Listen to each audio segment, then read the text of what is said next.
कानपुर कांड के मुख्य आरोपी का पोस्टमार्टम हो चुका है। जी हां, विकास दुबे का पोस्टमार्टम पूरा हुआ। हैलट अस्पताल में विकास दुबे का पोस्टमार्टम किया गया। गैंगस्टर विकास दुबे के रिश्तेदार जो हैं वो शव लेकर गए हैं। अंतिम संस्कार के लिए दिनेश त्रिपाठी शव लेकर गए हैं। भैरव घाट पर विकास दुबे का अंतिम संस्कार जो है वो किया जाएगा। आखिरकार वो ऐसा न करें तो कल को दूसरे लोग इसी प्रकार के कार्य करने लगेंगे। अब लेकिन आपसे अब हमारा अंतिम अनुरोध यही कि हमको हमारे घर पहुंचा दिया जाए। हमारी हालत बहुत नाजुक है। हम जो है कोई अच्छा है बुरा कहने में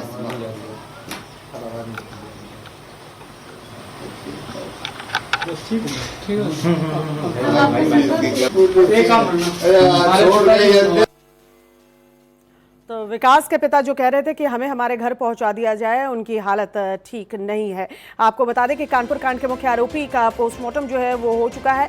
हैलट अस्पताल में विकास दुबे का पोस्टमार्टम हुआ। पोस्टमार्टम होने में भी थोड़ी देरी हुई क्योंकि वजह ये रही कि जब डेड बॉडी लेकर पुलिस पहुंची तो पहले उसका कोरोना टेस्ट जो है वो किया गया, जिस वजह से पोस्टमार्टम में थोड़ी देरी हुई। बाद में पोस्टमार्टम के लिए डेड बॉडी जो है वो भेजी गई। हैलट अस्पताल में विकास दुबे का पोस्टमार्टम हुआ।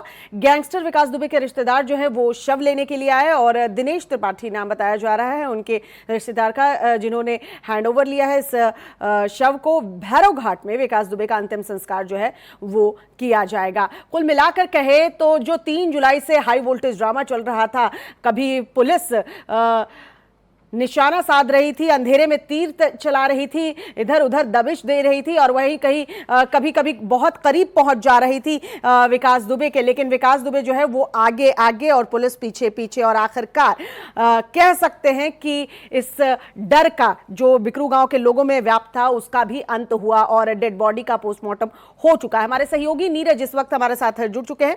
नीरज, पोस्टमार्टम पूरा हुआ, रिपोर्ट कब तक आएगी? और माँ बाप ने तो पहले ही कह दिया है कि उनका कोई नाता नहीं है बेटे से, तो दिनेश त्रिपाठी कौन है जिन्होंने शव को लिया है? देखिए सुबह आपको बता दूं, दिनेश त्रिपाठी इनके बहनोई हैं। ये शिवली में रहते हैं, लेकिन काफी सालों से जमीन के विवाद के चलते इनकी उनसे बातचीत बिल्कुल भी नहीं हो रही थी और विवाद चल रहा था। लेकिन आज ऐसी स्थितियां हैं तो उसके चलते पुलिस ने, क्योंकि विकास दुबे नहीं मिल रहा था तो उनके बहनोई को भी हिरासत में रखा हुआ था। आज उन्हीं को लाया गया है, उन्हीं के सुपुर्द किया गया है शव विकास का। और जो एसपी ग्रामीण उन्होंने जानकारी दी है कि उनके बहनोई को शव सुपुर्द किया गया और कानपुर के भैरव घाट में शव का अंतिम संस्कार होगा। हालांकि इसको लेकर थोड़ा उनके मन में, एसपी ग्रामीण के मन में भी संशय था कि कहाँ पे अंतिम संस्कार किया जाएगा, लेकिन तमाम जो सुबह से अटकलें चल रही थी उसके हिसाब से शव को बिकरू, शिवली और बिठूर घाटों पे नहीं भेजना चाह रही थी पुलिस, क्योंकि उधर ग्रामीण इलाका है। इन सब चीजों को लेके थोड़ी सतर्कता दिखाते हुए कानपुर शहर के भैरव घाट पे कहा गया है कि शव का अंतिम संस्कार होगा। उनके जो बहनोई है वो यहाँ से शव लेके जा चुके हैं। अगर बातचीत की जाए पोस्टमार्टम रिपोर्ट की तो अभी कुछ ही देर बाद पोस्टमार्टम रिपोर्ट आ जाएगी। तमाम जो चीजें हैं वो उसमें साफ हो जाएंगी कि क्या विकास की एक्सीडेंट में भी चोटें कुछ आई थी या सिर्फ जो उसके मुठभेड़ के दौरान गोलियां लगी हैं वही उसी से मौत हुई है। तमाम अन्य जो पहलू है वो पोस्टमार्टम रिपोर्ट में सामने आ जाएंगे कुछ ही देर बाद। अंतिम संस्कार का नीरज कोई वक्त भी बताया जा रहा है? देखिए अभी जो अधिकारी बता रहे हैं उसके हिसाब से आज ही अंतिम संस्कार उनका होना है और उसके लिए शव को लेकर भेज दिया गया है। 2 थानों की फोर्स भी साथ में भेजी गई है।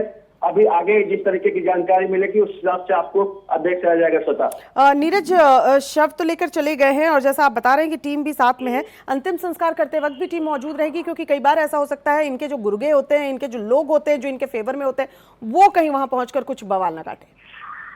जी बिल्कुल, क्योंकि पोस्टमार्टम जब शुरू हुई थी प्रक्रिया उसके पहले ही भैरव घाट पे कई सालों का कोर्स वहां पे लगाया हुआ था। पुलिस मान रही थी कि भैरव घाट में ही अंतिम संस्कार कराया जाएगा, क्योंकि ग्रामीण इलाका जो उधर का शिवली, चौबेपुर, बिठूर है, वहां शव को नहीं भेजना चाह रही थी पुलिस। उसी के लिहाज से यहाँ भैरव घाट में अंतिम संस्कार के लिए बात कही जा रही है। अंतिम संस्कार से पहले ही काफी फोर्स यहाँ भैरव घाट पे मौजूद था। जी, बहुत बहुत शुक्रिया नीरज तमाम जानकारी के लिए। खबर पर बने रहिए, अपडेट आपसे लेते रहेंगे।